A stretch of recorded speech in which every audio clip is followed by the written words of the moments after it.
आपका बहुत बहुत धन्यवाद हमें समय देने के लिए। बाजार फिर से बढ़िया मूड में आते दिख रहे हैं, 24,000 के पार निकला भी है निफ्टी, तो टैरिफ वॉर का डर थोड़ा कम होता हुआ दिखा है। बताएं सर, क्या व्यू, क्या डायरेक्शन आप देख रहे हैं भारतीय बाजारों का? तो अनिल जी, अगर आप ऐसे ब्रॉड रूप में देखेंगे तो मेरे ख्याल से तीन मुख्य फैक्टर्स हैं जो कि भारतीय बाजार को अभी इमीडिएट टर्म में इम्पैक्ट करेंगे। सबसे महत्वपूर्ण मेरे ख्याल से Q4 के रिजल्ट्स और उनकी आउटलुक है। इसके साथ जो दूसरा महत्वपूर्ण फैक्टर जो है, जो मेरे ख्याल से पिछले एक हफ्ते 10 दिन से काम कर रहा है, वो फॉरेन पोर्टफोलियो फ्लोज का डायरेक्शन है। और तीसरा फैक्टर जो आपने कहा कि टैरिफ से संबंधित क्या डेवलपमेंट्स हो रहे हैं, और यूएस के वाइस प्रेसिडेंट जो भारत आए हैं, क्या उनके विजिट के साथ कुछ अनाउंसमेंट्स भी होते हैं। ये तीसरा फैक्टर है जो कि नियर टर्म में बाजार को मेरे ख्याल से इम्पैक्ट करेगा। बिल्कुल ठीक बात है, बहुत ही अच्छे तरीके से आपने समझाया कि तीन बड़े फैक्टर जो इस वक्त शॉर्ट टर्म में बाजार के लिए। ऐसे में भारतीय बाजारों को कैसे अप्रोच करें सर, और कहाँ किस तरह से नजर रखें अलग अलग सेक्टर्स पर?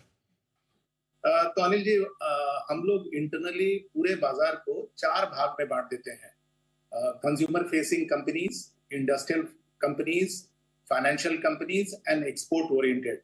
अगर आप देखें तो इन चार भाग में अगर आप बांटेंगे तो पूरा बाजार में कोई भी स्टॉक ऐसा नहीं है जो कि अछूता रह जाएगा। अगर आप बाजार की उतार चढ़ाव को जांचें तो आज मेरे ख्याल से ये जो चार समूह हैं, उनमें सबसे ज्यादा जो असमंजस है वो बाजार में एक्सपोर्ट ओरिएंटेड कंपनीज के साथ है। मेरे ख्याल से अगर आप इस समूह को देखें तो यहाँ पर कुछ कंपनीज के लिए थ्रेट है तो कुछ कंपनीज के लिए अपॉर्चुनिटी भी है। जो कंपनीज सीधे यूएस मार्केट से संबंधित हैं या यूएस इकोनॉमी से जिनका सीधा वास्ता है, वहां पर लोगों को और बाजार को थ्रेट परसेप्शन ज्यादा दिखता है। और शायद यही कारण है कि हम देख रहे हैं कि आईटी सेक्टर की कंपनीज में थोड़ा सा वीकनेस रहा है। हम इसके बारे में और भी चर्चा कर सकते हैं कि इस वैल्यूएशन पर आईटी कंपनीज लेने भी चाहिए या नहीं। लेकिन एक दूसरा समूह भी है इसी बाजार में, जैसे कि केमिकल क्षेत्र की कंपनीज हुई या फिर गारमेंट एंड अपैरल की कंपनीज हुई। उनके लिए जो ये डेवलपमेंट हो रहा है यूएस मार्केट में, ये एक अपॉर्चुनिटी है।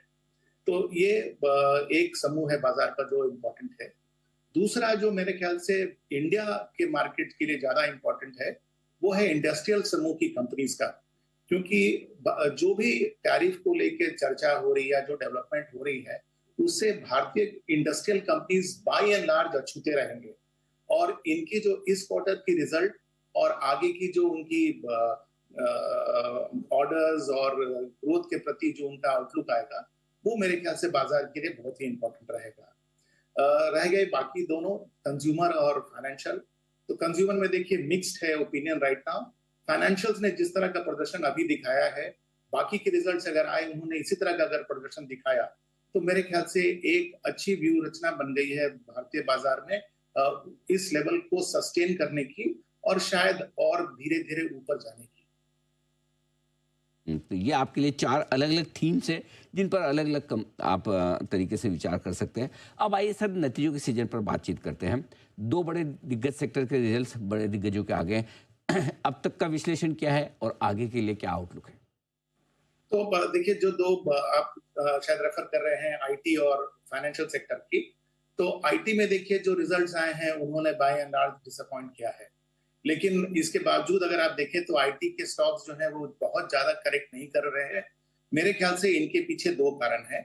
एक तो ये कि शायद जो मेजर करेक्शन था वो इनके रिजल्ट आने के पहले ही इनके प्राइस में था। दूसरा, इस लेवल पे अगर आप आईटी कंपनीज की वैल्यूएशन देखें तो हमें जो जिस बात पर हम उदासीन हैं वो है इनके ग्रोथ को लेके। लेकिन हम दो चीजों को नजरअंदाज नहीं कर सकते। नंबर वन, कि ये अभी भी ऐसी कंपनीज हैं जिनका की ऑपरेटिंग मार्जिन 20% के ऊपर है। ऐसे आप देखें कितने सारे सेक्टर्स होंगे और कितनी सारी कंपनीज होंगी जिनका की ऑपरेटिंग मार्जिन 20% से ऊपर रहता है। सो वो एक मापदंड है जिसमें कि ये खरे उतरते हैं। दूसरा, भले ही इनमें ग्रोथ ना हो लेकिन इनकी कैश फ्लोज बहुत स्ट्रांग है। तो मेरे ख्याल से यहाँ से आईटी कंपनीज में डाउनसाइड की संभावना कम है। रही कि हम क्या इसमें ऊपर जाने की संभावना देख सकते हैं, तो मेरे ख्याल से जैसे जैसे टैरिफ और यूएस इकोनॉमी पर क्लैरिटी आएगी और यूएस कॉर्पोरेट्स दोबारा क्लियर कट डिसीजन लेना शुरू करेंगे, हो सकता है कि आईटी कंपनीज में अपसाइड की संभावना हो। तो ये एक नजरिया हो गया आईटी पे। रही बात फाइनेंशियल कंपनीज की, तो जिस तरह के जो रिजल्ट अब तक आए दो बड़े बड़े प्राइवेट सेक्टर बैंक्स के, उन्होंने बाजार को मेरे ख्याल से काफी उत्साहित किया है। अभी जब आरबीआई की रेट कट हो रही थी तो नेट इंटरेस्ट मार्जिन पर कंप्रेशन होगा, ये बात को लेकर बाजार बहुत आई वुड से डाउट में था।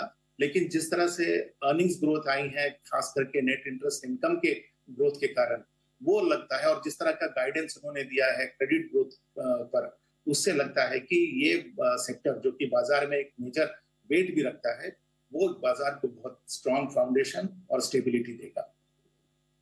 तरीके से आपने बताया भी अलग अलग सेक्टर्स और नतीजों के सीजन के बारे में। संजय सर, बहुत बहुत धन्यवाद आपका। आज थोड़ा समय कम है, आपसे फिर मुलाकात करेंगे, जल्दी से आमंत्रित करेंगे सर। आज के लिए बहुत बहुत शुक्रिया आपका समय देने के लिए। Thank you.